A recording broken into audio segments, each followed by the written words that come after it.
দেশের বেশিরভাগ নদ নদীর পানি কমতে শুরু করলেও কুড়িগ্রাম, সিরাজগঞ্জ, গাইবান্ধা ও বগুড়ার বন্যা পরিস্থিতি আগের মতোই। কিছুটা উন্নতি জামালপুরে, অবনতি হয়েছে ফরিদপুরে। বিভিন্ন জায়গায় চলছে ত্রাণের জন্য হাহাকার।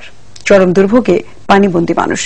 লালমনিরহাট সহ বিভিন্ন জায়গায় বন্যার পানি নামার সাথে শুরু হয়েছে নদী ভাঙ্গন।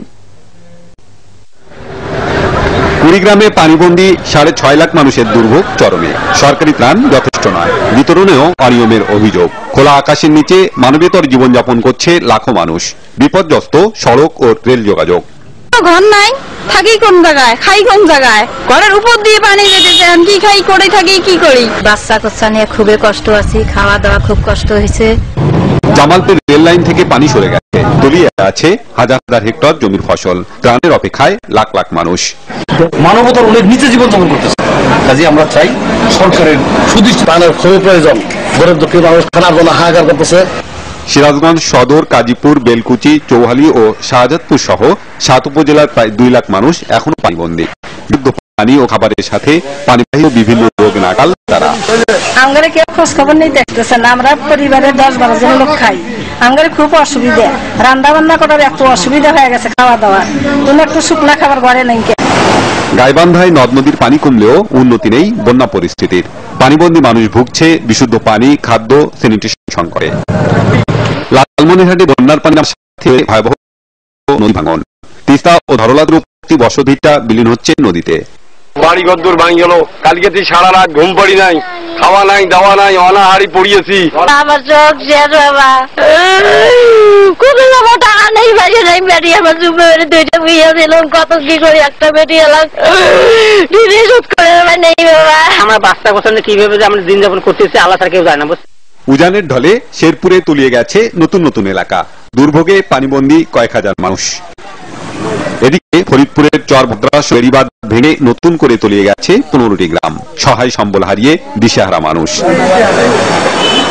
Bangla vision news desk. নদ নদীর পানি কমে আসায় সার্বিক বন্যা পরিস্থিতির উন্নতি হচ্ছে বলে জানিয়েছে বন্যা পূর্বাভাস ও সতর্কীকরণ কেন্দ্র। আগামী 3-4 দিনের মধ্যেই বেশিরভাগ নদ নদীর পানি স্বাভাবিক অবস্থায় চলে আসবে বলেও জানিয়েছেন তারা।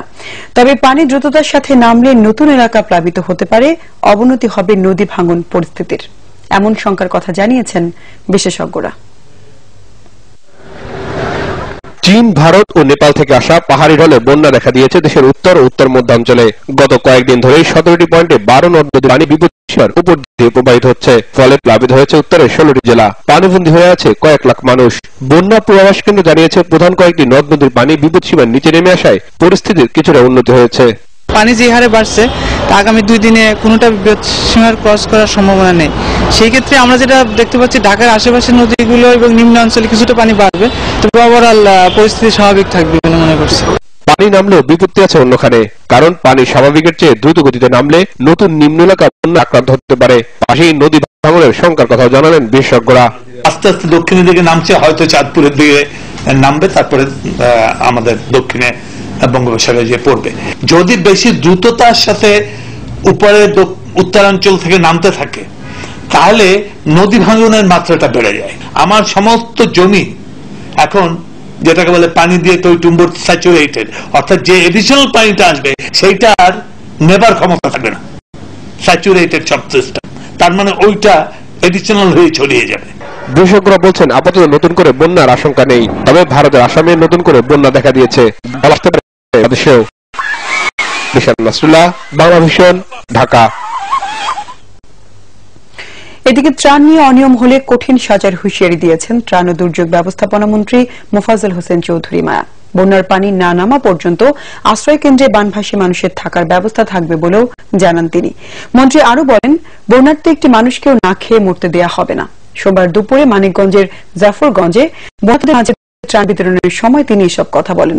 তিনি বলেন, দেশের 16 জেলায় 13,000 মেট্রিক টন ত্রাণ সামগ্রী পাঠানো হয়েছে, যার মধ্যে 6,500 মেট্রিক টন বিতরণ করা হয়েছে। এদিকে পরে মন্ত্রী টাঙ্গাইল যান, সেখানে কালীহাতের গোহালিয়া বাড়ি বন্যা দুর্গতদের মাঝে ত্রাণ বিতরণ করেন মোফাজ্জল হোসেন চৌধুরী মায়া। পরে তিনি এলেঙ্গা রিসোর্টে বন্যা মোকাবেলায় স্থানীয় কেবল চ্যানেলের মাধ্যমে জনসাধারণের করণীয় শীর্ষক প্রচার অভিযানের উদ্বোধন করেন।